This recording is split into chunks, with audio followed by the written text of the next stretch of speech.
ಶಾಂತಿ ಸೌಹಾರ್ದದ ಐಕ್ಯತೆಗಾಗಿ ವಿದ್ಯಾರ್ಥಿಗಳ ಪ್ರಜಾತ್ಮಕ ಹಕ್ಕುಗಳಿಗಾಗಿ ಹಾಗೂ ಸಾರ್ವಜನಿಕ ಶಿಕ್ಷಣ ಬಲಪಡಿಸಲು ಒತ್ತಾಯಿಸಿ SFI ನೇತೃತ್ವದಲ್ಲಿ ಏನು ರಾಜ್ಯ ಮಟ್ಟದ ಅಧ್ಯಯನ ಶಿಬಿರ ರಾಮನಗರದ ಜನಪದ ಲೋಕದಲ್ಲಿ ನಡೀತಾ ಇದೆ.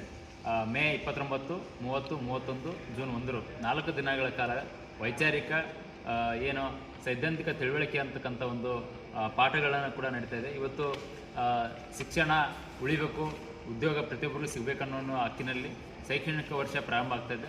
2025-26ನೇ ಸಾಲಿನ ಶೈಕ್ಷಣಿಕ ವರ್ಷದಲ್ಲಿ ಇವತ್ತು ವಿದ್ಯಾರ್ಥಿ ಸಮುದಾಯದ ಅನೇಕ ಸಮಸ್ಯೆಗಳ ಬಗ್ಗೆ ಚರ್ಚಿಸಿ ಒಂದು ಬಲಿಷ್ಠವಾದ ವಿದ್ಯಾರ್ಥಿ ಚಳವಳಿನ ಕಟ್ಟಲಿಕ್ಕೋಸ್ಕರ ಇಡೀ ರಾಜ್ಯಾದ್ಯಂತ ಒಂದು SFI ತನ್ನ ಶ್ವೇತ ಪತಾಕೆ ಅಡಿಯಲ್ಲಿ ಇವತ್ತು ಹಾಸ್ಟೆಲ್ ವಿದ್ಯಾರ್ಥಿಗಳ ಸಮಸ್ಯೆಗಳ ಪರಿಹಾರಕ್ಕಾಗಿ ಸ್ಕಾಲರ್ಶಿಪ್ ಬರಲಿರ್ತಕ್ಕಂಥ ಸ್ಕಾಲರ್ಶಿಪ್ ಬಿಡುಗಡೆಗಾಗಿ ಒತ್ತಾಯಿಸಿ ಅನೇಕ ವಿದ್ಯಾರ್ಥಿಗಳ ಇಂಜಿನಿಯರಿಂಗ್, ಮೆಡಿಕಲ್, ಪದವಿ ವಿದ್ಯಾರ್ಥಿಗಳು, PUC ಮತ್ತು ಹೈಸ್ಕೂಲು, ಪ್ರಾಥಮಿಕ ಇಂತಹ ಎಲ್ಲ ವಿಭಾಗದ ವಿದ್ಯಾರ್ಥಿಗಳಿಗೆ ಸ್ಕಾಲರ್ಶಿಪ್ಪು, ಹಾಸ್ಟೆಲ್ಲು ಮತ್ತು ಫೀಸ್ ಹೈಕ್ ಆಗಿರ್ತಕ್ಕಂಥ ಅನೇಕ ವಿಚಾರಗಳು ಇಟ್ಕೊಂಡು 4 ದಿನಗಳ ಕಾಲ ಒಂದು ಸುದೀರ್ಘ ಚರ್ಚೆಯನ್ನು ಮಾಡುವ ಮೂಲಕ ಇಡೀ ಕರ್ನಾಟಕದಲ್ಲಿ ಬಲಿಷ್ಠವಾದ ವಿದ್ಯಾರ್ಥಿ ಚಳವಳಿನ ಕಟ್ಟಲಿಕ್ಕೋಸ್ಕರ 4 ದಿನಗಳ ಕಾಲ ಭಾರತ ವಿದ್ಯಾರ್ಥಿ ಪರಿಷತ್ ಕರ್ನಾಟಕ ರಾಜ್ಯ ಸಮಿತಿ ಒಂದು ಅಧ್ಯಯನ ಶಿಬಿರವನ್ನು ಕಾರ್ಯಕರ್ತರಿಗೂ ಮತ್ತು ವಿದ್ಯಾರ್ಥಿ ಸಮುದಾಯ ಮುಖಂಡರುಗಳಿಗೆ ಆಯೋಜನೆ ಮಾಡಿದೆ.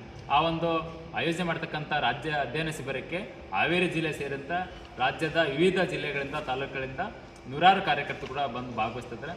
ಆ ಒಂದು ಕಾರ್ಯಕ್ರಮಕ್ಕೆ ತಾವೆಲ್ಲರೂ ಕೂಡ ಸಹಕಾರ ಮಾಡುವ ಮೂಲಕ ಈ ಒಂದು ಅಧ್ಯಯನ ಶಿಬಿರನ ಯಶಸ್ವಿ ಮಾಡಬೇಕಂತ ಕೇಳ್ತೀನಿ. ಬಸವರಾಜ್, SFI ಜಿಲ್ಲಾಧ್ಯಕ್ಷ, ಹಾವೇರಿ.